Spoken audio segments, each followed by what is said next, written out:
the biggest scam ever told to people is that it's okay that we inflate that currency. That is actually stealing your life force. What it means is that if you get an honest day's pay for an honest day's work today, in 5 years, it's no longer worth the same thing. Why? Because you've been robbed through the biggest Ponzi scam of all, which is fiat currency. Well, how would you feel if that work that you're putting in is being stolen from your children every day? That's actually what's happening when you work for fiat currency and save in fiat currency. It is unethical, it is immoral, and you should get onto the Bitcoin standard as quickly as possible if you feel the same way. The best thing you can do if you're going to go into Bitcoin is go deep in education. Just buy $1,000, because what happens are $100. Once you've bought it, your interest level goes up significantly because you now have a horse in the game. There's this little switch that gets flicked when you actually got a dog in the fight or whatever.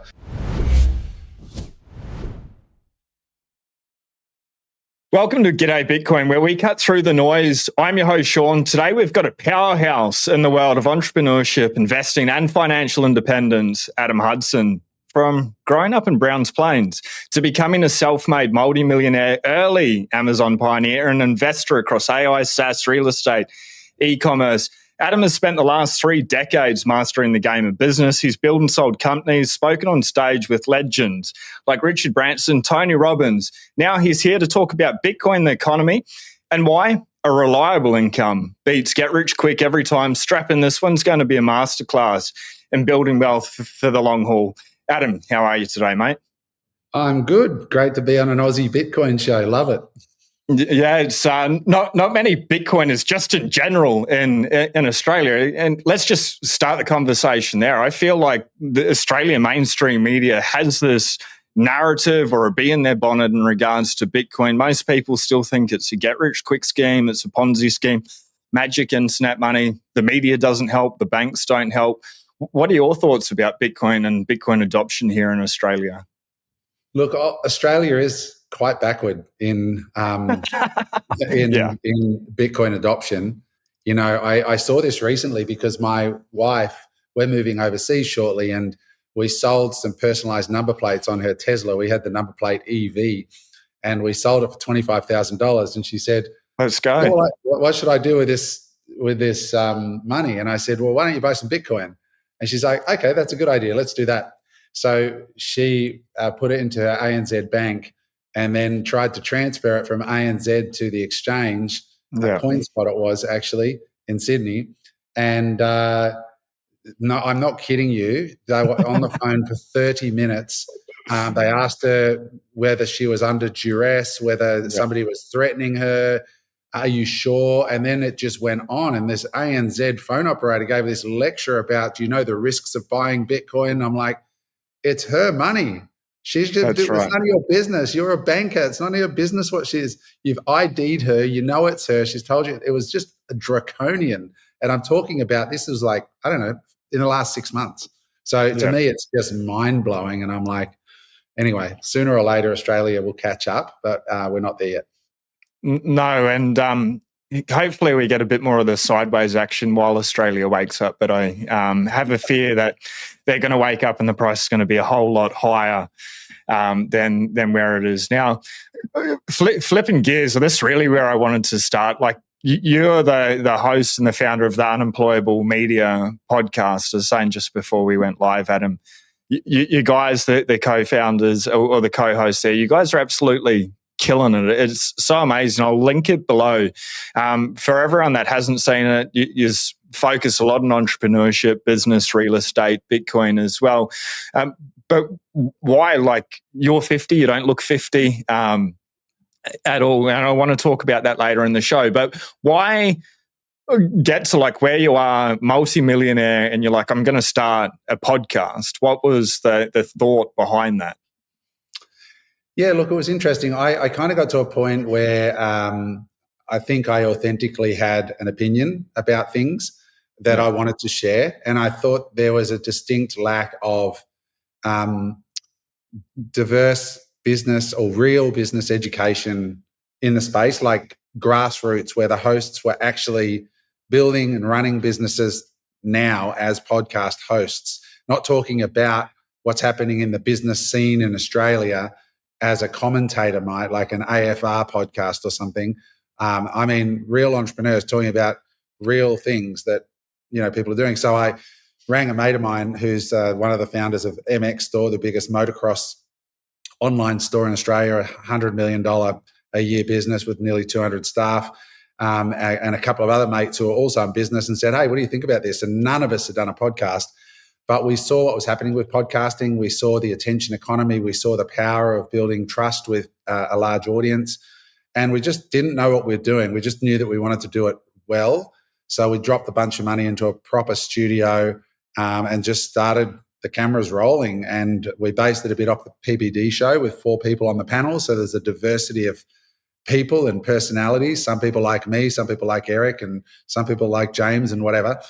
But we just most of all just started having fun doing it and started getting lots of positive feedback. And now we're getting some pretty decent guests on there. And we've had like politicians like Pauline Hanson. We've had the co-founder of Xero, a $25 billion business. We've had really interesting, diverse guests. So it's been an interesting journey a year in. Yeah, it's been really interesting watching it. I think I've probably watched 80 or 90% of your episodes now, catching up. It's my actually go-to podcast, followed by or in line with Preston Pish. They're the 2 that I'm going to at the moment. It's really cool. And to have you both on for podcasts on my channel on the same day is pretty neat. But you said you dropped a little bit of money. I've heard you talk about it on your show before. So you'd have a podcast and you said you dropped a little bit of money on setting up a podcast. Are you happy to share what that little bit of money was in setting up the podcast? Yeah, well, these things are all relative, right? So we spent $1 on setting up the studio. And then we raised, if you like, about $1,000 that we dumped into staff. When I say raised, Eric and I decided to do some business coaching, which Eric had never done before, but he's certainly got the runs on the board with a $100 million company. In fact, he's got 3 8-figure companies and 1 9-figure company. So we said, look, if he's qualified, I'm obviously qualified as well with my background. And so the 2 of us decided to do some business coaching. We did an intake of business coaching, which raised about $1,000, all of which we just put into the business and burned on staff. So we didn't take a cent of it. We just spent it on producer, videographers, editors, rent. So, it all costs money to do a podcast well. And that's why the production quality is so high and so on. So we probably actually invested close to $1 with no idea of actually how we would make money from it long term. And so, we're still figuring that out. Yeah. People hear that just like a easy $1 million we'll throw at it. But even for myself, we're running a pretty small online training company and stuff, and we're spending $1,000 in wages per month at the moment. It's pretty quick to be able to burn through money. And especially here in Australia with wages so high, and then the ATO, they've always got their hand out. Every time money comes in, they're knocking at your door ready. I know that you're moving to, is it Cyprus in March? Yeah, I am. In 3 weeks' time, I'm relocating to Cyprus. Yep. Absolutely awesome. I was Googling photos last night. The place looks incredible. Is that move due to the business environment here in Australia, or sort of the direction Australia is going? You're just looking for something new that you've spent a lifetime accumulating wealth. Now you want to go out and enjoy it. And why not stay here in Australia with everything you've done up until now? Yeah, look, it's a combination of those things. So I have lived overseas once before for 5 years. I lived in Los Angeles and I built 4 businesses in LA, and I still own one of them. I sold one of them and I closed 2 of them. And so one of them just flat out failed. One of them I sort of wound down after it was successful, and then one was successful and I sold it, and the other one I still own today, and it's a VC-backed business now. It's 10, 12 years old now. So I loved it. Living overseas was one of the highlights of my life to date. At age 50, I just absolutely loved moving to a new country, with 2 suitcases and my wits and having a crack. And I went over there with a small amount of money and managed to do quite well. But at age 50, there's a few things. One, I'm kind of tired of Australia. I've been here my whole life apart from those 5 years. It's a beautiful country, but there are things about it that I'm just over, if I'm honest. I'm over the mentality of a lot of people towards business and successful people. I'm over I don't like the way the government's going here. I don't like the control and a lot of that stuff. The old bumper sticker, if you don't love it, leave. Well, I'm kind of leaving. And I think we're overtaxed and overgoverned. And so where and I'm also in a position where I've got a significant asset base. And like, for example, Bitcoin, I believe over the next 10 years, I'm going to accrue a lot of capital in my life because I was early-ish with Bitcoin and managed to get a decent stack. And I'd rather not pay CGT on that much of that value. Obviously, the value that's been accrued as an Australian resident, if I ever sell, will have to be taxed and paid here. But what I accrue when I'm away won't. So I want to get into a tax-friendly environment for the next decade. And then if I want to come back to Australia, I want to come back with as much of my bag as possible. Yep. The channel partner, like shout out to the Bitcoin Way, and they help people with self-custody, but they also help people, they call it a Plan B residency, like a second passport. Is that, maybe not with them, but is that what you've done? Like you've applied for a passport for Cyprus, or how's that look for you? Yeah, so with Cyprus, one of the biggest attractions is, there's a few. If you're interested, I'd be happy to tell you. But the first is a lot of people go to Dubai, and because it's very tax friendly, it's like 10% now. It used to be 0, but it's up to 10, which is obviously a very appealing tax rate. But Dubai is a desert, and it's great. It's multicultural. There's a lot happening, but I don't really see myself in Dubai because there's not a lot of green space, and I like fresh air, and I like the Mediterranean more. Cyprus is an island. It's got half Turkey and half Cyprus, 2 different countries, but it's a Mediterranean island, crystal clear waters. There's skiing in the winter. Most people don't know that. It's the only Mediterranean island you can ski on. There's vineyards. There's 1 million people in Cyprus, and it's obviously a bit of a tax haven as well. But the big draw card, apart from that, it's obviously well located. So you can fly to London in a few hours for a couple of $100, or Paris or the Middle East if you want to go to conferences and be around that, which is what I plan. But one of the coolest things is that you only need to be there 60 days a year for tax residency, as long as you're not anywhere else in the world for more than 6 months. So that provides a lot of scope for travel, which is really the reason I started this whole journey was financial freedom, and freedom is at the heart of everything I've done since I've been 20 years old. I've been self-employed for 30 years. So when I have the ability to have a full-time home in Cyprus, but basically be anywhere I want for all but 2 months of the year, as long as I don't have a base of more than 6 months anywhere else, that absolutely suits me.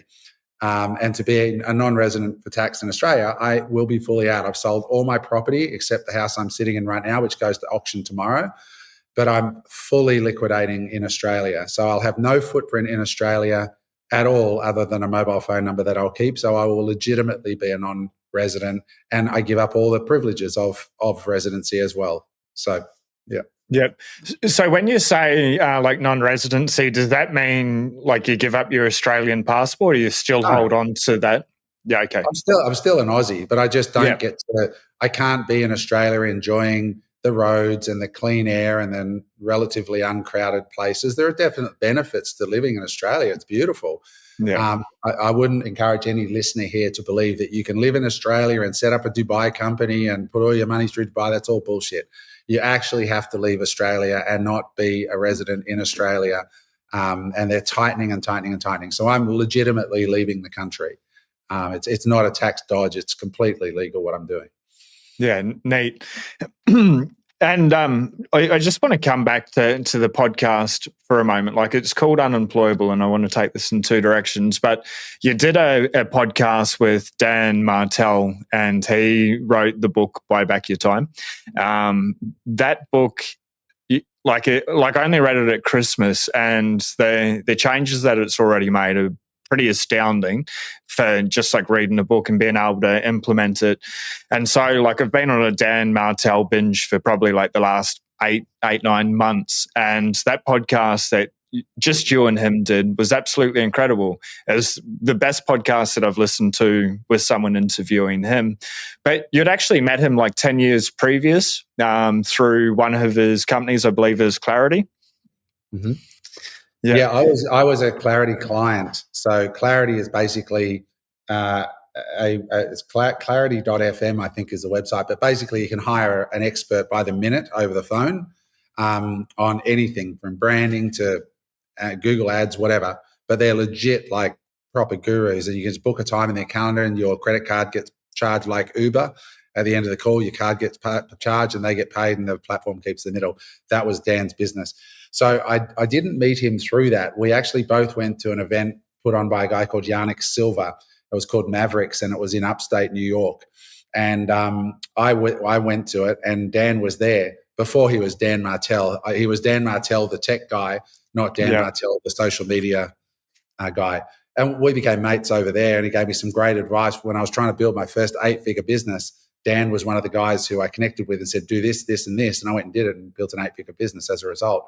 And I was only new in the US at that time. So, yeah, so it was good to see him all those years later. He's a great guy.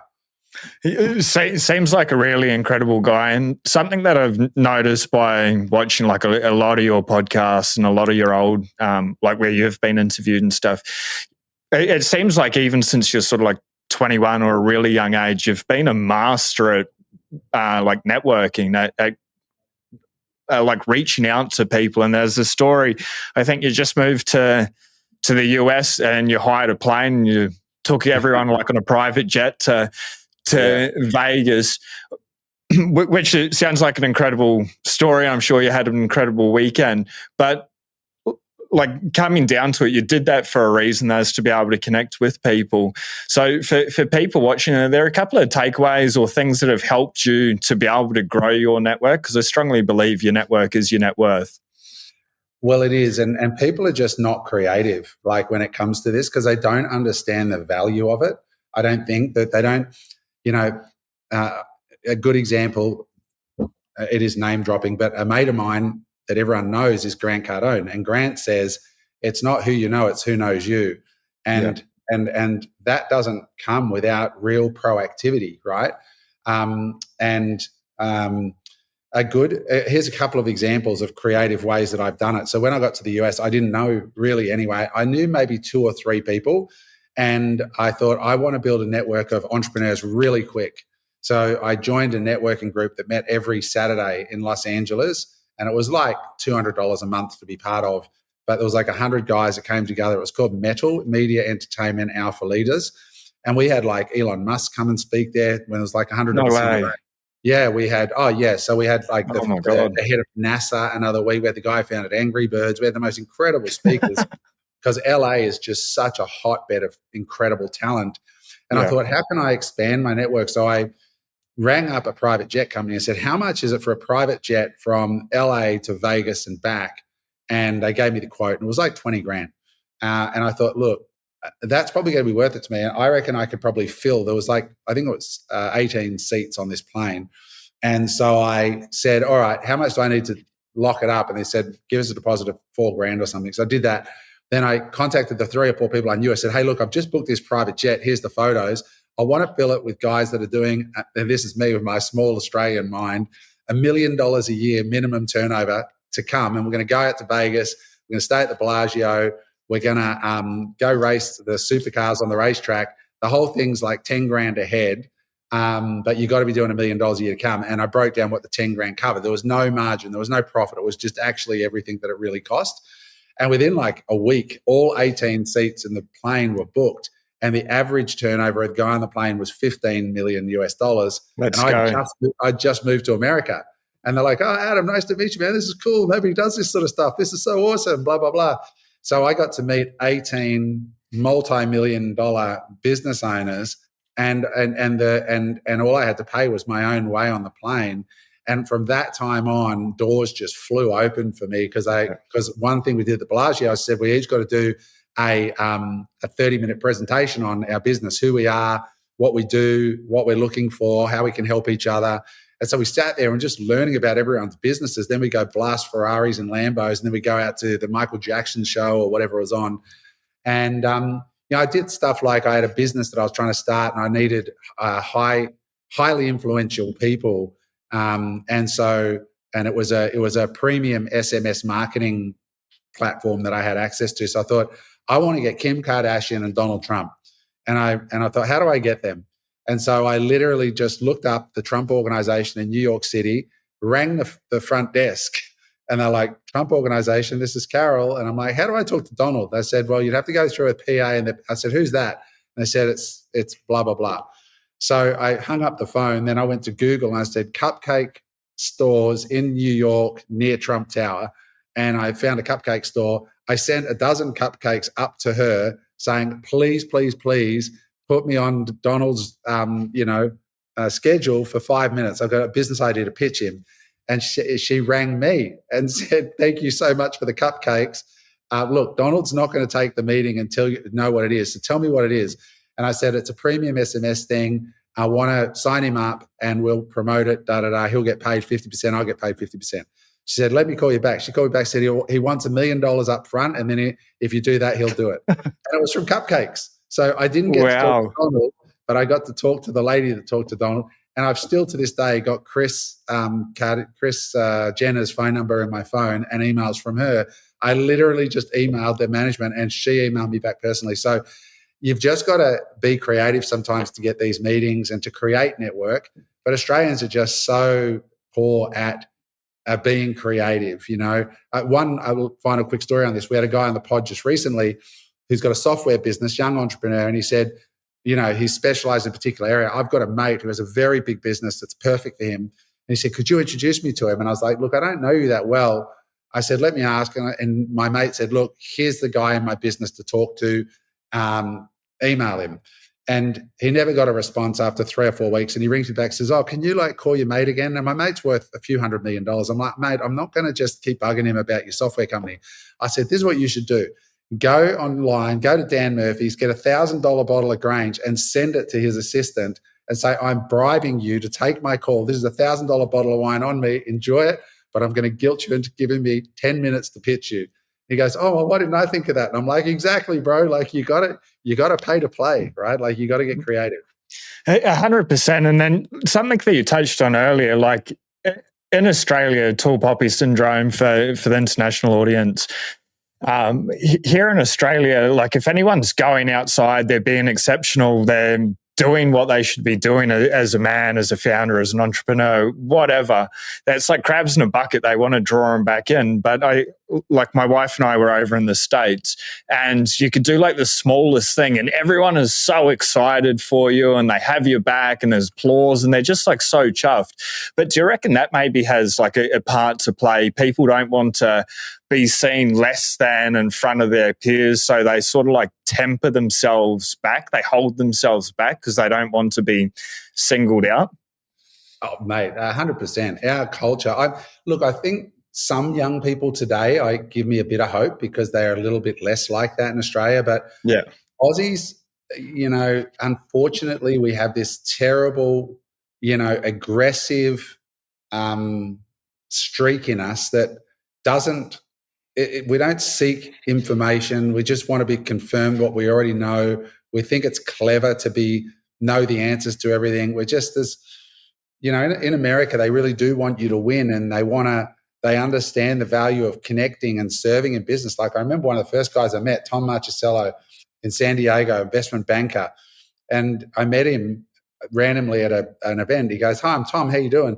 And he said, what are you doing here? I said, I've just moved here from America. And he said, oh, this is my card. I'm in investment banking down in San Diego. He says, mate, how can I help you? What do you need to be successful here in America? Yeah. And I'm like, what do you mean? He goes, well, mate, I know everyone. What do you need? Money? You need investors? You need advice? Whatever you need, brother, you just tell me, I'll hook you up. I'm like, I don't know if I can afford you. He goes, I'm not asking for money. I'm like, I'm just I want to help you. I like you. How can I help you? And I'm Yeah. like, holy shit. Like I nearly got bowled over going, it's just a different mindset. They have this abundance Yeah. mentality, whereas Aussies don't so much. They're kind of like, they want you to be successful, but not too successful. It's a bit sad. It's really sad, and they want you to be successful as long as you're not more successful than themselves. And it's sad, but I agree. The younger people, maybe it's TikTok, the social media, just being so connected and exposed to those ideas. Flipping gears a little bit, there's this quote through one of your podcasts that you said, "I have rules based on knowing who I am and how I want my life to be." Can you share those rules? Because you look extremely healthy. You've got an amazing network, an amazing net worth. I'd like to know what those rules are. Yeah, like, I mean, I think business and making money is kind of a bit like dating. And so what I mean by that is when you first start out in the dating game as a young fella, as long as she's got a dress on, she qualifies. Right? You're like, Yeah. she's female, she smiled at me, how exciting, right? And then you date a couple of girls, guys, whatever floats your boat, right? You date the chick, and then you're like, oh yeah, I want her to be nice looking, but also not crazy, right? Yeah. And you're like, okay, and now I've got one that's nice looking and not crazy, but I need one that shares my values and shares my goals. And then you go, and there's all these sort of filters that come along with experience. And so when you start out in entrepreneurship and the pursuit of wealth, you very often start off like, I'm not ashamed. You said at the start, I'm from Browns Plains. I come from a working class family. Okay, grade 12 education, never been to university in my life. So with that, you just start where you start. I started dropping newspapers and washing cars and mowing lawns and Amway and just whatever I thought could make me some money, I would try it. And as you get older, you start to realize, okay, now you realize that the game actually is about choosing the right wall than it is about how fast you can climb the ladder. There are a lot of smart people quickly climbing ladders where there's just tiny bits of money at the top, instead of like going, maybe I should just stop and think about which wall I want to lean the ladder on and then start climbing. And a lot of that's habituated through breeding and through your parents and, what they taught you and these little things they told you, like, you got to work hard for money. Do you? Right? Like, really? Look at Bitcoin, for example. Bitcoin's CAGR is 56% over the last 5 years. Tesla is 52%, I think it's been over the last 5 years. And people continue to lean their thing against, I'm just going to buy an index fund because, I read a book once, or dad said, just invest in the index fund, and they don't test their thinking at all. Instead of going, hang on, let me just go and read the Bitcoin Standard or something and go deep on this knowledge and start to really reassess, is there a faster horse here? And so my rules are very much when I assess an investment or I assess something that's involved with taking my time or a business, I look at it and go, how is this going to impact my life? And as I've gotten older now, it's all about freedom. So, before we rolled tape, you asked me, do you do business coaching anymore? And I said, no, I stopped this year because I don't want to have somebody's name pop up in my calendar because they signed up for 12 months of business coaching. I don't care if they pay me $100,000 a year to speak to them 10 times a year. I just don't want that in my diary at this point in my life. I just want to, my dream day is nothing, right? Like, Mate. no one in my calendar. I want to be able to read a book and I want to be able to be present where I am and explore different things. So, but that's a privileged position now, right? But I think too many people start businesses without really thinking through the consequences of that business. They come up with a product idea and go, I'm just going to do this because I think it's a cool idea. But they don't think, oh, that's going to mean I'm going to be stuck in a coffee shop behind a hot coffee machine from 9 till 5, 7 days a week. But it was exciting because they came up with a cool name for their coffee shop. Yeah. So those rules are just really lifestyle based and really carefully thinking through my strategy more than anything else. Yeah, which is why big changes, with allocation of capital and different things. if you've still got your Bitcoin on an exchange or you're looking to take your Bitcoin security to the next level, I've partnered with the Bitcoin Way. They offer live help for setting up cold storage, running your own node, keeping your Bitcoin private, planning for the future, using multi-sig, and so much more. They never touch your keys. They will not touch your coins. Instead, they'll show you how to buy and keep them safe. If you want to make your Bitcoin setup safer, you can book a free 30-minute call and have a chat with them. Safe Dina Moose, the author of the Bitcoin Standard, Natalie Brunel, Preston Pish, and so many more recommend the professional IT cybersecurity team. Couple of outstanding things here. You can see they've been featured in Forbes, Bitcoin Magazine, Bitcoin Prague, Zero Hedge, Simply Bitcoin, the Bitcoin Safe Dean, the Bitcoin Standard podcast with Safe Dina Moose, Bitcoin News, obviously G'day Bitcoin for a long time. They're the world experts in helping people become self-sovereign. It's not just about protecting your Bitcoin stash. Yes, they will help you do that in a very easy to understand step-by-step process. But from there, they can help you secure your data.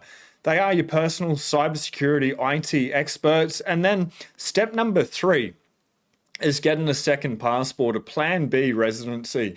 The team, very cheap, very affordable for people that are looking to take their sovereignty to the next level. You can find out more about their services. When you first log in to their website as well, they have got a free 3-minute quiz to allow you to check if you are doing your cybersecurity, your setup correctly. I urge everyone to jump onto the bitcoinway.com. I have put a link into the description for everyone. Could not recommend them enough. I've used them personally before I ever partnered with them for the channel, friends and family. They asked me to help them out. I'm like, go to the world experts. That is the Bitcoin Way. So reach out to the Bitcoin Way today. I want to dive into the freedom side a little bit more, but before we do, and like Bitcoin, we'll really dive into that and then how to be able to accumulate more Bitcoin. But like, you are extremely healthy, you're extremely fit. When we caught up last year at Cheat Code there in Sydney, it was lunchtime, you're doing your stretches out there in the sun and stuff. You've obviously like really dialed in your daily habits. What I'd be interested in is like, what type of water are you drinking? What type of toothpaste do you use? What's your diet look like? Because I'm sure you've dialed all of those in. I'm sure you have access to the best doctors, getting your bloods and stuff done. What are some health hacks that you've been able to implement, because you've got the resources and some of them are probably cheap as well, that have allowed you to level up as a human being? Because the better we are, I think, internally, the greater impact we can have. We've just got the energy to be able to create the change we want in the world. Yeah, look, it's pretty, some of it's pretty simple. So every morning I'm up early. So I'm up at like 4:30, 5, and I will walk 12 to 15,000 steps by 7 a.m. So I live right on the beach here, and I walk all the way down to Broad Beach and then all the way back. So every day I do 15 to 20,000 steps a day. That is just simple weight management for a 50-year-old guy. I don't put on weight as a result of that. And I don't eat before I walk. So I have a black coffee and I have a supplement stack prescribed by an anti-aging doctor. So I'm on metformin and a whole bunch of different things that are prescribed by an anti-aging doctor. I get my bloods drawn a couple of times a year. So I am on supplementation. I'm very limited alcohol, no drugs, and I eat pretty well. I'm very conscious of my eating. So I limit bread, I limit sugar. I have 1 coffee a day, first thing in the morning. And sleep has been something that I've been working on for quite a while. And now I really have my sleep dialed in as well. And then there's things like I invest in myself. I've had my hair done, right? Like I get a hair transplant because I lost, receding hair. So, I invest in that stuff, and I'm not shy about saying that I do that because I want to look and feel good, right? So, eat well, exercise. I weight train every second day. I'm not trying to be massive. I just want to be strong, and I try to keep flexible so I can easily touch my toes and just be mobile. I have a sauna at home, a red light sauna. I use that 3 times a week, 4 times a week. So I live a pretty healthy lifestyle, yeah. And I try to manage stress. Like, stress really is a killer. I've suffered a lot from anxiety through my life. It might not sound like it sitting here now, but I've had really proper bouts of anxiety, and at certain points, borderline depression sometimes, but not often now. Yeah. Well, just on that anxiety, if you're willing to talk about it, it sounded like that stress got so bad you got hospitalized 2, maybe 3 times Yeah. due to those panic attacks. Yeah. So the first time I had a panic attack, I didn't know it was a panic attack. I was in Los Angeles, and I had an animation studio that I started, and I sold it in the end. It was a very successful business. But I walked downstairs with a couple of my staff and said, let's go get a coffee. And then all of a sudden, it just felt like the footpath was kind of falling away in front of me. It was like vertigo, and I didn't know what it was. And then my heart rate was pumping, my palms were sweating. And I said, I got to go. And one of the people I was with was a friend from Australia, and he said, I'll come with you. And I went. I ended up lying down in the basement underneath our office building, and he called an ambulance. I thought I was having a heart attack, and the ambulance came, and it was in LA. They're fire trucks, the fire ambulance things, and they took me to the emergency. And they, in the end, said, "Look, you're fine. We think you've had a panic attack. Have you ever had one?" And I was like, "No." And I suffered from them for months. I had alopecia, where big chunks of my hair fell out from just pure stress. And because I just pushed too hard in LA. I had 4 businesses simultaneously because I was so determined not to come back to Australia a failure. And I went over there with limited funds. And I was running 4 companies in a brand new country. I just worked 7 days a week. And yes, I became quote unquote successful, but at what cost? And it went on for a while, and I ended up coming back to Australia, and with some of the proceeds from the business I sold, the studio, I bought a place on the beach here, and I would go for a walk. I remember one day just out the front here, I was walking on the beach, 7 o'clock in the morning, not a cloud in the sky, gorgeous Gold Coast day. And I look up and I see my apartment building is like, I don't know, 100 meters away. And I just had a full on panic attack. Like, what happens if I can't get back to my apartment? And I'm like, this is ridiculous. But anybody who's had panic attacks will tell you that it just comes out of nowhere. And your friends or your partner says, just tell me when you're having it. Well, the problem is when you're having it, you don't want to tell anyone. You don't want to bring any spotlight on yourself. At least that's my experience. It's a really hard challenge. Now, thankfully, I haven't had any panic attacks. I've had one recently, but they're not regular at all. Yeah. And may I ask, because, I've gone through very stressful times in my life, and same with my wife, and I'm sure plenty of people, was there something that you did that allowed you to have like a hard reset, or like to be able to refresh yourself, get rid of the cortisol in your body, and for them not to keep happening?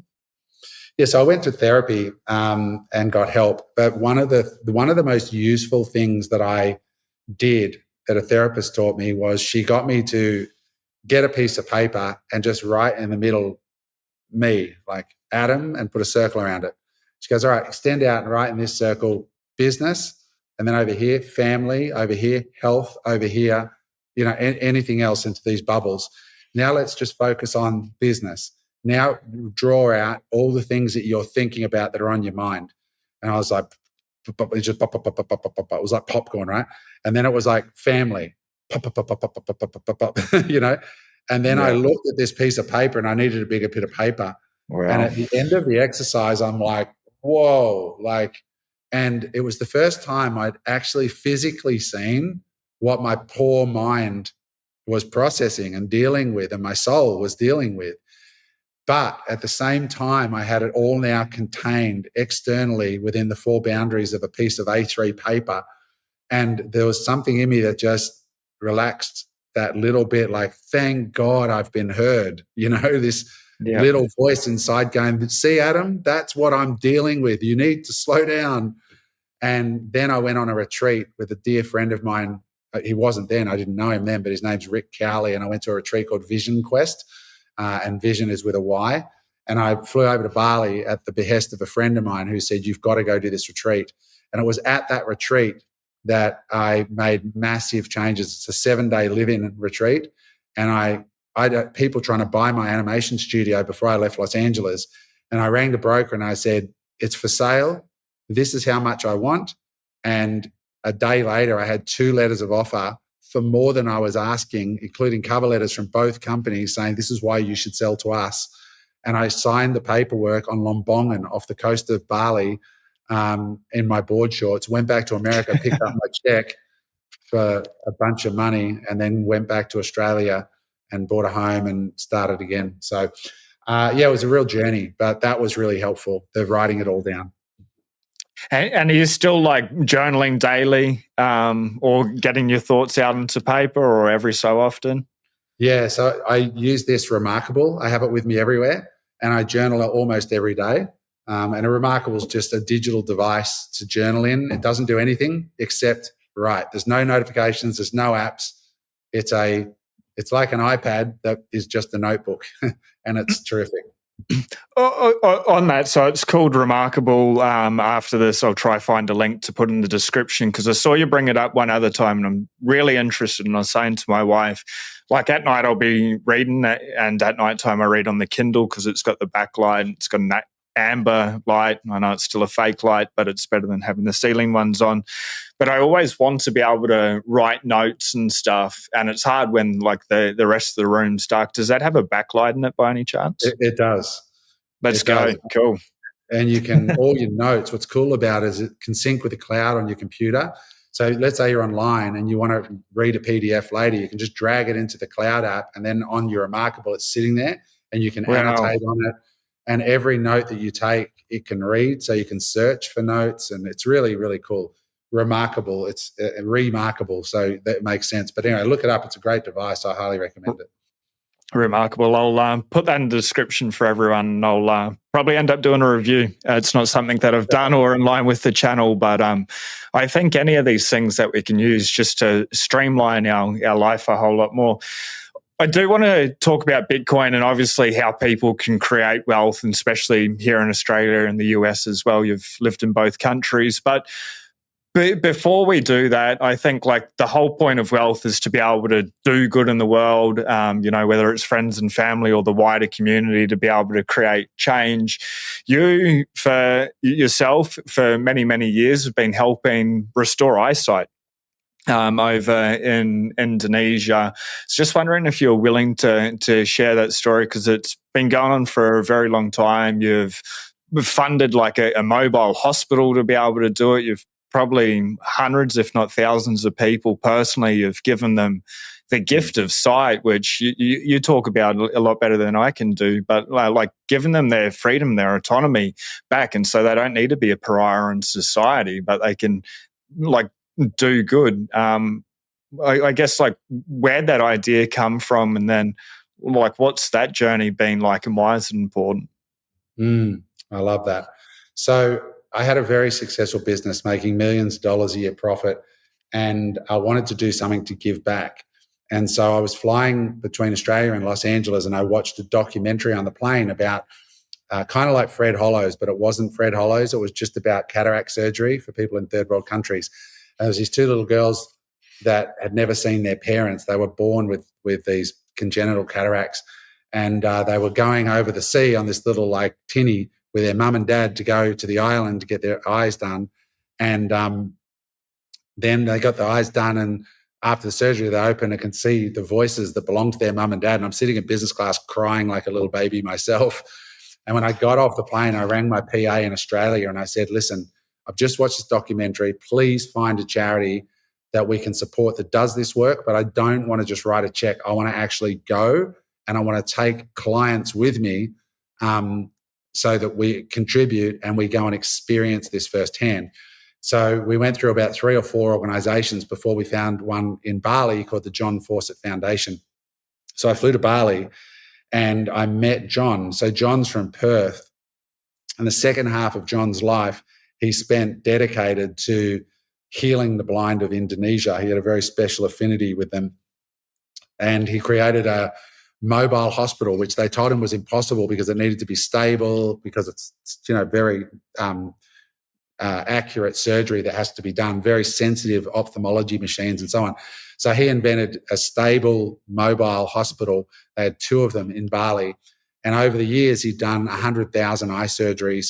And I met him in Bali in his office in Sanur. And he and I had a very, very special bond. Immediately, we both felt it. And I promised him in his office, I said, John, I promise you, I will carry this work on for you. And at that time, he was covered in sores and he died 3 weeks later. And his the guy who runs it is a guy called G'day. And G'day was a young boy that he rescued from a village and said he had a connection with him. And G'day came and toured the country with him. And today he's an adult and has kids of his own. And he runs the John Fawcett Foundation. So I said to G'day, I'm going to bring Australians here and we're going to keep this charity going. And so I ran an education business and I started bringing busloads of our clients over and filling buses. And they cost about each drive that we do about 3,000 eye examinations. And then out of that, we get about 300 blind people actually cured over the course of a week. And so we started doing 3 or 4 of these a year. And then my business partner, Joe, and I bought a mobile hospital, $250,000 donation, together with some of our clients who contributed to that. And we still, to this day, my wife now runs a charity. It's called loveheart.org. And you can go on a charity tour. She's got one happening right now, and there's one happening October 2025. And it's about $2,500. 100% of it goes to the people of Indonesia. And the cost of the charity are funded by my family office. So my personal investment funds pay for all the expenses of the charity. So, yeah, and I love that. Over the years, we've now done tens of thousands of surgeries, and it's a really central part of, our giving. Yep. So loveheart.org, I'll put that in the description below, but can people go on there? Like, can I, after the show, just go on with the company credit card and make a donation? Yeah, you can do a donation. Each surgery is about $70. So if you give a $70 donation, you're not only giving the gift of sight to somebody, but you're also liberating 2 other people, because for each blind person, there's 2 carers that sort of operate in shifts. And quite often those carers are their kids. So a kid can go back to having a normal life instead of having to go at 3 o'clock and pick up dad from work and walk him home, because a lot of these people pick up rocks for a living or clean streets or whatever just to get enough money to feed their family. So it's a pretty powerful thing. I just think for bang for buck, for what you can give for charity, it doesn't get much better than that. Yep. Adam, I promise you our company will put across a donation later on this week. Love it. Thank you. No, thank you for doing that. I'm sort of a little bit speechless. It's nice to know, capitalists get such a bad rap that you're greedy or you don't want to, like, it's just all about yourself or whatever. But like, truly, I think that the point of money is to be able to do good in the world, and you are certainly doing that, mate. So thank you. Look, every business should think about it even before they have the money. The other charity we support is Kiva, KIVA.org, and they do interest-free microloans to entrepreneurs in third world countries. So we've done now 20,000 microloans through to entrepreneurs in third world countries. So we don't get any interest on the loans, but they pay us back over time. And so I started doing that more than a decade ago, and it's just been, that's a lot of people to help. Yeah, that's absolutely awesome. So, like, everyone's fired up to be able to donate more, and both my wife and I have been donating to charity personally for many years. I think it's almost selfish, like the law of reciprocity or whatever it is, or just feeling good when you give away. You're not left with less, you're left with more, however that math works out. But people watching, they're interested, they want to be able to create some money. You've built and scaled several businesses very successfully. One of your lines is you've failed more than you've succeeded. But like, when you have succeeded, Adam, you've succeeded in an extraordinary way. I think a lot of it was through real estate and then Amazon, and then you had the Amazon education company, which I believe did $75 million in 5 years, that's not chump change in the sliders. But like where we are in 2025, what type of opportunities do you see out there? I know lately you've been talking about TikTok Shop. You're selling toilets at the minute. Like, where should people be focusing their minds to look for opportunities? Because the traditional 9 to 5, I think that's a very dangerous path to be going down. Oh yeah, I mean, I think. Shout out to the people who are in 9 to 5s that are in service of others. So, for example, our teachers and our, nurses and stuff. I've got so much respect for those people. But for everybody else who wants to sort of explore self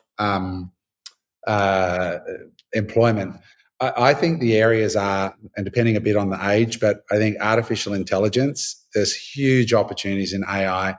There's huge opportunities with TikTok Shop. I think that is absolutely revolutionary when you really understand. And if you don't understand the opportunity of TikTok Shop, not to pump our podcast, but if you go to Unemployable and look up TikTok on our, we've had the same guest twice, who's probably Australia's smartest TikTok marketer. The incredible episodes.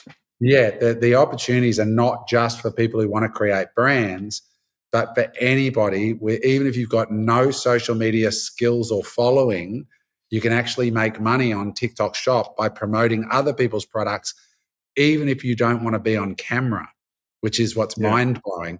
You can actually not even put your face on camera now and create a lot of money as a performance marketer for TikTok.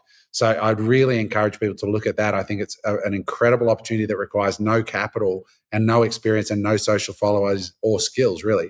So I think TikTok Shop, AI, e-commerce is also a huge opportunity. We've had so many people on the show that have just crushed it creating e-commerce brands. Those are sort of the areas. And also just looking and being creative. There's a guy that I follow on Instagram called Corner Office, but it's Koerner or something. It must be his last name. And he's an American guy. He's got about $150 million worth of van parks. He's a young guy. But on his Instagram, all he does is post every single day amazing business ideas that you can copy, and then he gives you the business plan for free. And so there's so many great ideas out there, but the problem is people just don't take action and don't start. Yeah. And buy 100%. 100%. But people need to be able to earn income to be able to buy Bitcoin. And I want to flip there. But just on that TikTok Shop episodes, the two, both absolutely amazing. I've watched them. Instead of linking like just to your podcast, I'll link directly to that TikTok video. And then for everyone, subscribe to Unemployable Media. Absolutely amazing. The panel that you have, and before we came on, it's really both Tony and Eric and like yourself, like I really, really resonate with as well as James. But just Tony, you've had him on as a fill-in guest at the moment. What a genuinely smart, integral young man. Just what a cool guy. Somebody I think most people around my age would love to meet. So for everyone, check out, like, your podcast is absolutely sensational. Like, not sensational, exceptional would be the correct word. Thank you. Appreciate it. Yeah, it's appreciate you putting in the proof of work. So proof of work, Bitcoin, not shitcoins. I love it when you say that, because 100% that's my focus as well. I just think it's just degeneracy. It's gambling. If people want to go out and gamble, do it. Casinos are legal and stuff, but it's not sound investment. That's my opinion. Your money, your choice. But what is Bitcoin to you? You've been around the bush. You've put in a couple of thousand hours of study, and I really think that's when the understanding starts to take place, after the 1,000-hour mark. But people don't need to do that. They can read, this single book will give you 100 hours of education, the big print or the Bitcoin Standard, Safety in a Moose, Bitcoin Evangelism, Beers for Bitcoin, whatever. There's plenty of resources. But what's Bitcoin to you? Why is it important? Why should people be paying attention to it? And should they go all in, or should they approach it systematically, responsibly? So I want to qualify this by saying not financial advice, because everybody's different. And I Yeah. don't know what's going on in your life. I don't know what your resources are. I will preface what I'm about to say with this. The best thing you can do if you're going to go into Bitcoin is go deep in education, right? And first start with just start with something. Put $1,000 into Bitcoin. Don't worry about the fact that it's 100,000 US or 90,000 US, whatever it is on the day that you're looking at it. Just buy $1,000, because what happens are $100. Once you've bought it, your interest level goes up significantly because you now have a horse in the game. There's this little switch that gets flicked when you actually got a dog in the fight or whatever, horse in the race, whatever. It's so much more fun to be involved. So, and the education is the most important bit. So as we're recording this today, Bitcoin's just dropped 10%, right? So it's dropped from 100 to 88 or something like that, right? And I posted on my Instagram today, I said, all right, guys, now is where we find out who's been swimming naked, as Warren Buffett says. So who really understands what they own, and who is, and you can tell by how freaked out you are. If Or you're how really excited you get. if you're really freaked out, that's because you don't understand what you own. And you probably, like all of us, just bought it because you thought it was going to go up and you were going to make money right away. That's why everybody starts. Anthony Pompliano says that, right? We all start to get rich. But if you can see a 10, 15, 20% drop in a day and sit there and go, how good? Where can I get some money to buy some more? That's when you know you really understand what you own.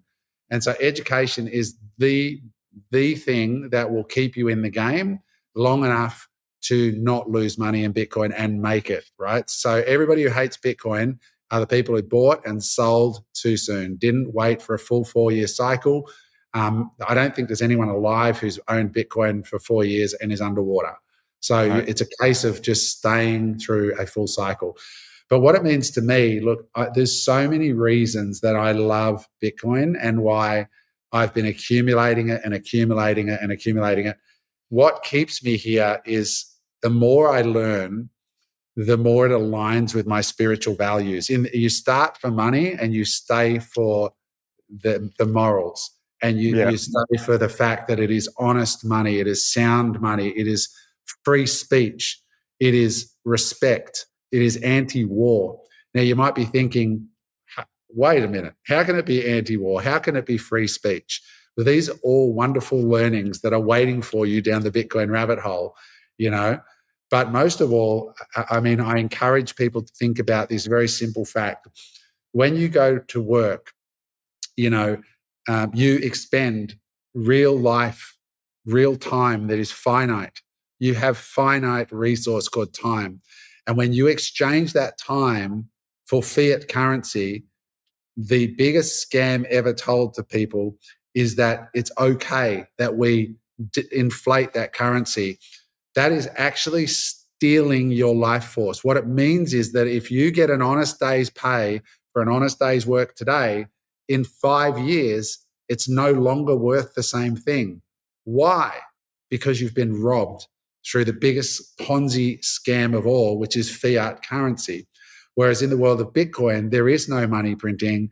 It is crystal clear, fully transparent, perfect way to store, honest way to store your life force and your energy through time for you, for your family, for the people you care about. Most guys get up in the morning and when they have a kid, they say, the minute I had that kid, everything changed for me. I now had a purpose for that work. Well, how would you feel if that work that you're putting in is being stolen from your children every day? That's actually what's happening when you work for fiat currency and save in fiat currency. It is unethical, it is immoral, and you should get onto the Bitcoin standard as quickly as possible if you feel the same way. I completely agree, Adam, and I think that was so well said. And one thing maybe to drive this point home is we all have a lived experience of COVID 2020, like in the last 5 years, they literally doubled the money supply. So if you had $100,000 in the bank account, you still got $100,000 now, but it's buying $50,000 worth of goods and services. And that's more than likely to keep happening, and they're not going to stop it anytime soon. Even if they target 3%, it's still 3% per year compounded they're stealing from you. Sorry? No, I mean, I just think and when you start to discover things like proof of work, Bitcoin is the only proof of work crypto, and I hate using the word crypto and Bitcoin in the same sentence because in my mind they're two different things. Yeah. But it's the only digital currency where there's a proof of work requirement, where there is real energy or resource expended in order to secure it, just in the same way that there's real energy and resource that you have to expend to get it, unless you become a thief, right? If you don't expend resource to get capital, it's called thievery, right? If there's but in the government it's not. So look, there's lots of reasons. It's very, very hard to explain to somebody in a short period of time. I think what people have to overcome is they go, what do you mean it's a good store of value? It goes up and down. It's just dropped 12% a day. What people don't realize is there's two things happening. One is the constant debasement of currency that you don't see or feel immediately. But the other thing is in all assets, like I'm sitting in a house today. This house goes to auction tomorrow. If I'd sold this house a year ago, I would have got about $750,000, I'm guessing, more than what I would get today, because the market has softened significantly, right? I bought this place for $5 million and it might get 6.5 to 7 today. Whereas it would have got 7.5 to 8 had I sold a year ago. But the reason people make money in real estate is because they don't have this app called CoinStats that you can check in like a crack addict every hour going, oh my God, I'm losing money. Oh my God, right? Like people just stack real estate and chill. And that's what's great about your pod is you say stack stats and chill. That's actually, if you look at if in doubt, zoom out, Bitcoin has outperformed everything on the planet since its inception every year except for 3 years. Just relax, right? Yeah. Just relax, do the math, right? I said on my podcast the other day, I asked the panel, I said, Bitcoin's catering at 56 and Tesla's at 50. Let's just look at 50. There's so many Australians, right now that have paid their home off and they feel like they're smart. Like they bought a house for 500 grand, they paid it off, it's now worth $1 million. And I'm like, do you know that if you put that $1 million in to Tesla or Bitcoin, just so you can work it out, and I do the math with them, I keep a compound interest calculator app on my phone, and you just leave it for 10 years compounding at 50%, it's like over $100 million. Right? You've got a little bit of a mean streak, really, hey? They've got a wound and you just rub a bit of salt. If you didn't pay your house off, if you just bought Bitcoin, I love it. No, but I mean, if I bought this house in just before COVID for $5 million and I'll sell it tomorrow for 6.5, 7 maybe, I don't know what it'll go for, we'll see. If I put that $5 million in Bitcoin, I'd be on 25 million today. Yeah. And people go, oh, Bitcoin's a bad. I'm like, what? What are you talking about, brother? Like, it's just Australians are so hardwired. And when that story came out in the press that because a big story got written about me when I said, I will accept Bitcoin for this house. And the media jumped on it. Crazy entrepreneur from the Gold Coast. They ran the headline, you'll need a bit of coin to buy this place, right? And the media ran with the story because this crazy entrepreneur is prepared to trade the holy grail of Australian real estate, an absolute beachfront, full floor apartment for Ponzi money. And I'm like going, nah, brother, I'm happy to take the real money for your Ponzi. 100%. I love that. I've got a podcast coming out. It should be Friday or Monday. It'll be out before this one with Trudy and Mel from Victoria, who are selling an investment property like land for Bitcoin as well. And it's super cool. Really amazing, beautiful humans. It's a ripper of an episode. They're so laid back and just Bitcoin. It's real cool when that comes out. But it's slowly happening, and the media, they'll keep making a mockery of it and stuff like that. But if one or two people pay attention to that and they've got a big network, they may influence like the next generation of Bitcoiners. So it'll change. It'll change in time, mate. And I reckon within a decade, probably sooner, we'll log into our NAB account and we'll log into our a Commonwealth bank account, and you'll see your savings account, your check account, and your Bitcoin account. Oh man, I swear Commonwealth it'll happen. sucks. What's that? Commonwealth is so against Bitcoin at the minute, but that'd be hilarious on But that look day. at BlackRock. I mean, look where BlackRock was.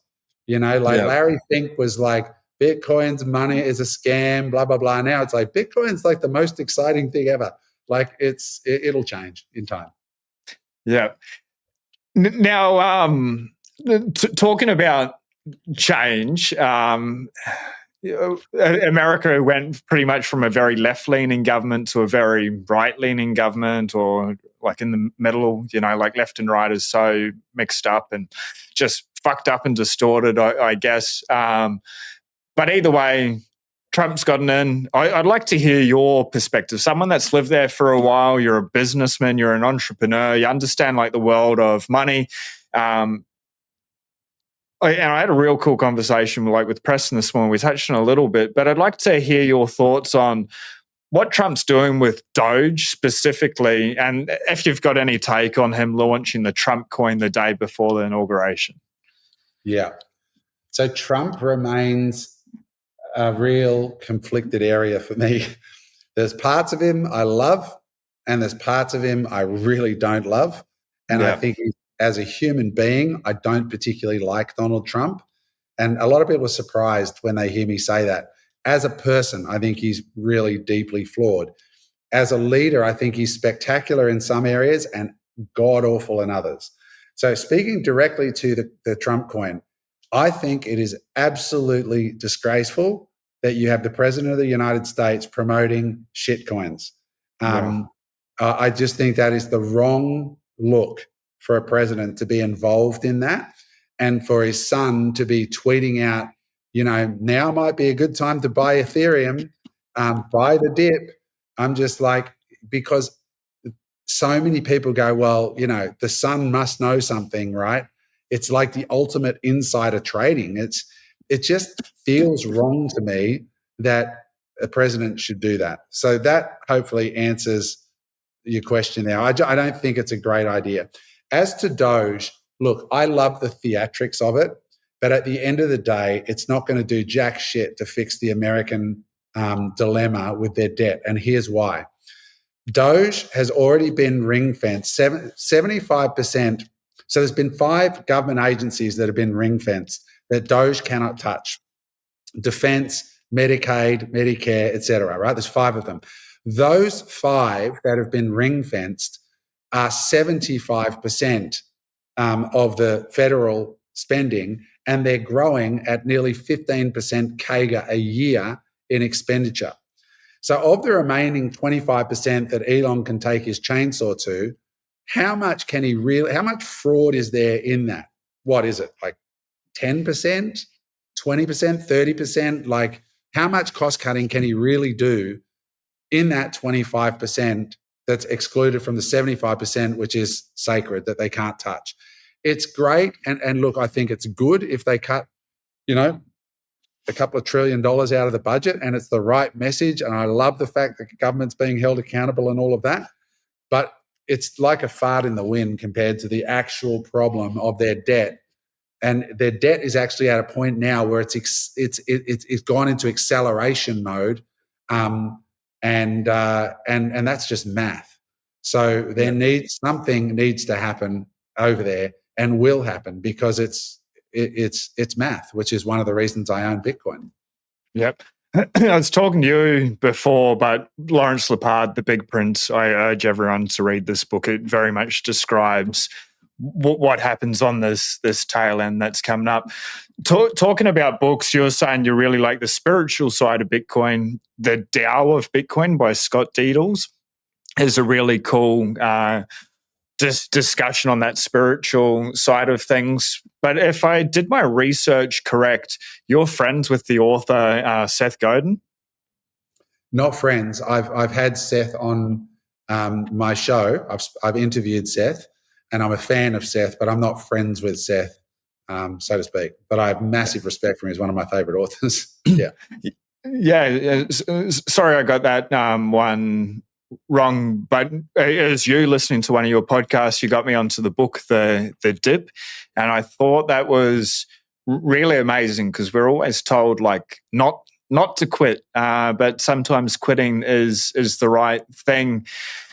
Now, you read a lot of books, you listen to a lot of books, and one thing that I've really admired is like how well you can like pull concepts, and it's almost, I don't know if you've got a photographic memory or just an incredible memory or eye for it. So that's one thing, and if there's any tricks, but just a couple of books that have been really pivotal in your life that may be beneficial for a young entrepreneur starting out in business, finding the big bad world, that may be able to either finances or mindset or leadership or something that you think have been really pivotal in your own life. Oh man, there are so many books. Oh yeah. Yeah, there's so many books. I mean, I think one of the best teachers going around, it's not just books now, it's YouTube as well. I think YouTube's such an incredible resource. I think for people starting out in business, Alex Hormozy is the GOAT. You know, Amen. he's so practical. He's incredible. Cody Sanchez is really good as well. But Alex, I think, has the gong. He's just so good. The Lean Startup by Eric Ries. Atomic Habits by James Clear. The One Thing is an amazing book that I give to a lot of people. I'm just trying to think of the author of that. I can't remember. Anything by Seth Godin, anything by Malcolm Gladwell.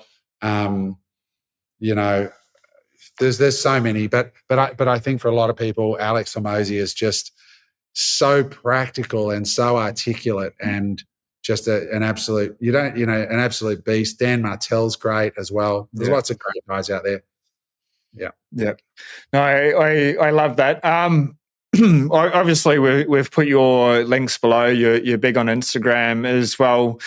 But is there something that we haven't covered?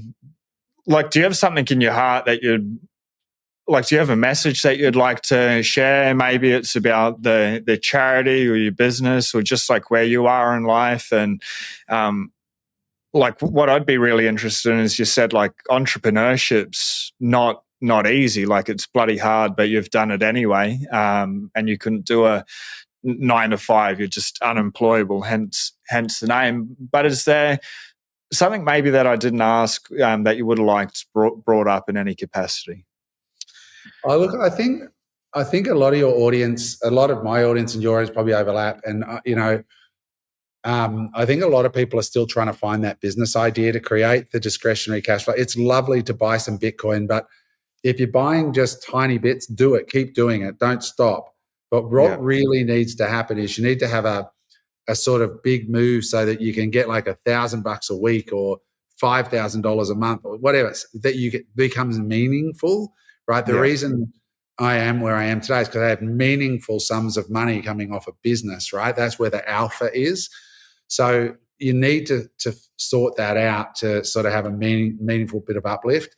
So in terms of just leaving people with one framework from Alex Hormozy, if you're looking for the right business or you're trying to assess whether the one you have you should stick with, I did a coaching session earlier today with a client, a couple in their early 50s, and they want to scale. They've just been overseas for 3 years. They're graphic designers, and they've now come back to Australia and said, I want to start a graphic design business and we want to scale it. And I said, how should we do that? And I said, here's the framework that Alex Hormozy uses to assess whether he wants to acquire a business through acquisition.com, his business, right?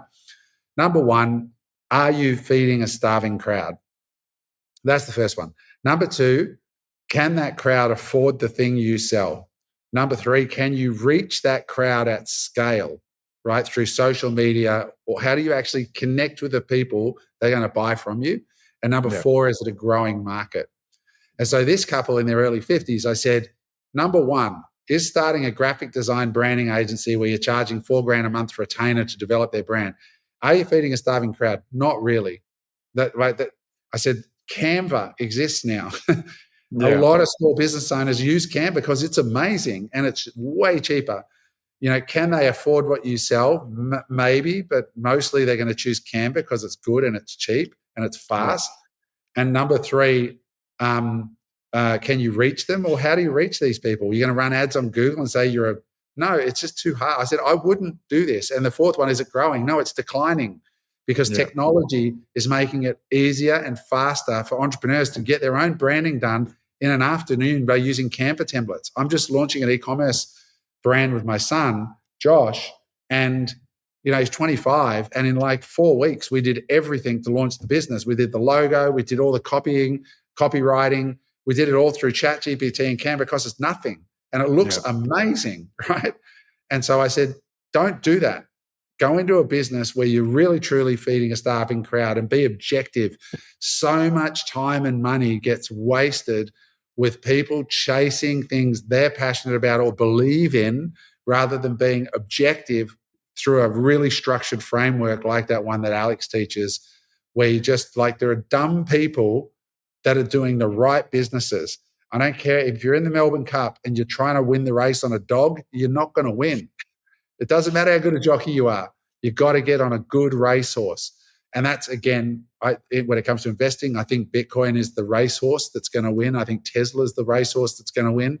And so just, go deep and narrow on the winners and take your time there, rather than trying to cover too much, and be objective. Yeah.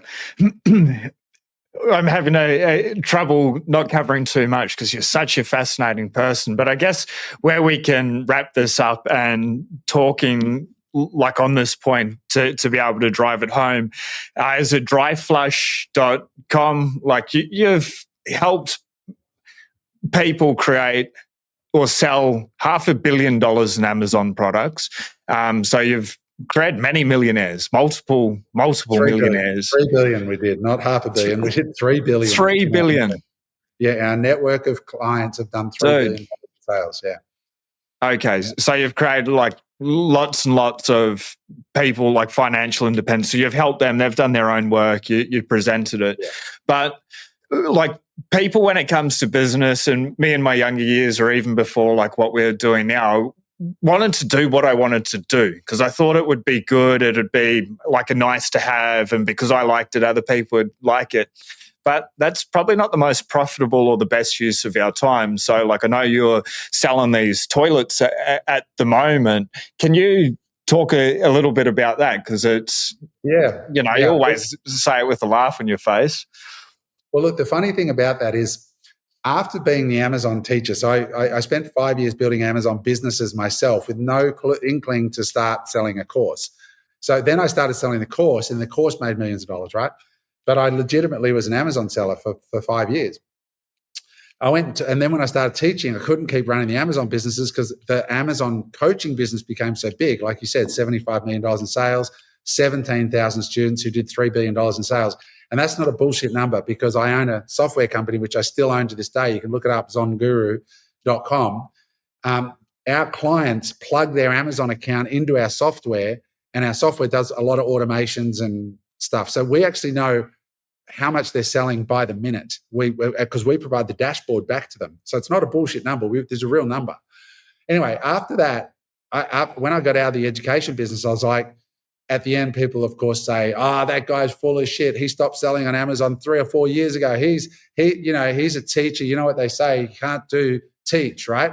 Sadly, it's true, right? Most people who do teach are full of shit. They are bullshit artists.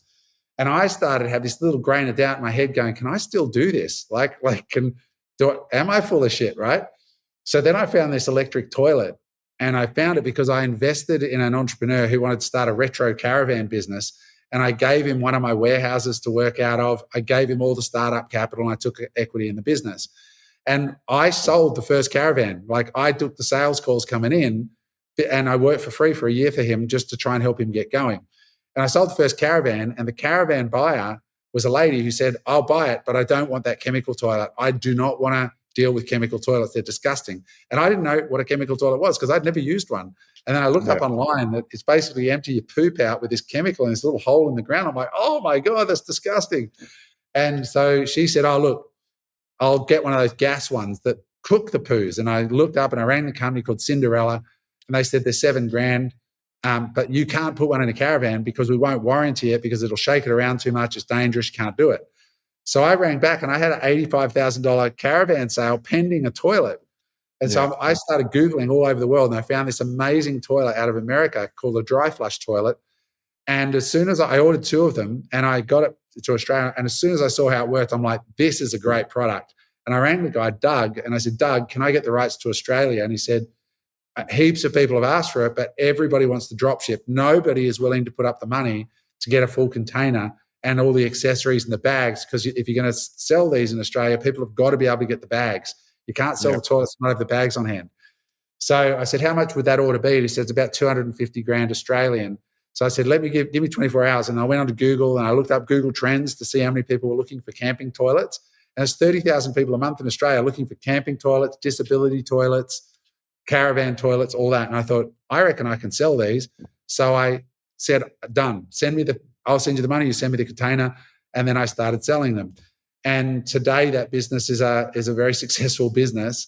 I did it for fun and to prove to myself and the haters, you know what, fuck you, I can actually still do this, and I'm going to do it with toilets. And so I started selling toilets, and I took it to a 7-figure business straight away, just selling on Shopify, not on Amazon, and with Google Ads. I actually brought that up for 2 reasons. Because interesting story, but we've just bought a caravan. We haven't picked it up yet, but it's got a chemical toilet. So I'd be interested to see if it can be swapped out, because I don't really fancy. It can be. Cool. I'll check that out and see what's possible. And then before the show, full disclosure, I asked Adam if there's anything I could bring up that'd be beneficial. Adam said, no, not at all. I'm just here to provide value, which is amazing, Adam. It's been such a pleasure. But one thing I'd like to bring up is I believe you're a co-founder in Early Bird AI with Chris. That comes on your show. That sounds absolutely amazing. What's going on? Like, I've used AI like myself, and I want to have a chat with Chris, and I don't know if we're quite ready for it. I think we need to do some other things first, specifically. But I think for the right person, it's incredible. Like, the phone calls sound human, lead generation and stuff. But what is Early Bird? And I think we can direct them over to Unemployable, and they can watch like the full podcast you've done. But are you happy to share it? Yeah. I think for people listening to this, just so they know, like I invested in these companies. I'm not the co-founder, it's invest, but I want people to know, like, this is real business. Like, I'm not just a guy who is a podcast and doesn't actually do business. Like, if you want to look up, go to dryflush.com.au. You can see that business. Go to goldiecaravans.com. I seed funded that business. They work out of one of my factories. Go to Early Bird, which is EARLIBIRD, earlybird.ai. That's our AI business that we funded. And you can go to zonguru.com and see our software business. So these are all real businesses that I've funded. Like I've done this stuff. So Early Bird basically provides AI solutions for small businesses. And so the foundational product is phone answering and automation. So they'll give you a phone number that you can divert to at any time, or you can pick up your own phone. So if you want to divert to it, and it sounds like a human answers your phone. It'll say, "Hey, g'day, Bitcoin. How can I help you?" And you go, "I'm just inquiring how I book on the show." And you'll say, "Oh, no worries. You can go here. You can do this. Is there anything else I can help you with?" "Oh, I'd like to buy a T-shirt." "No problem. I'll text you the link." This whole voice is, honestly, it's Australian or American or whatever you want. You can even have Chinese, whatever. It sounds completely authentic. You can hear keys tapping in the background, and it sounds like you're talking in a call center. They can take messages. They can send information.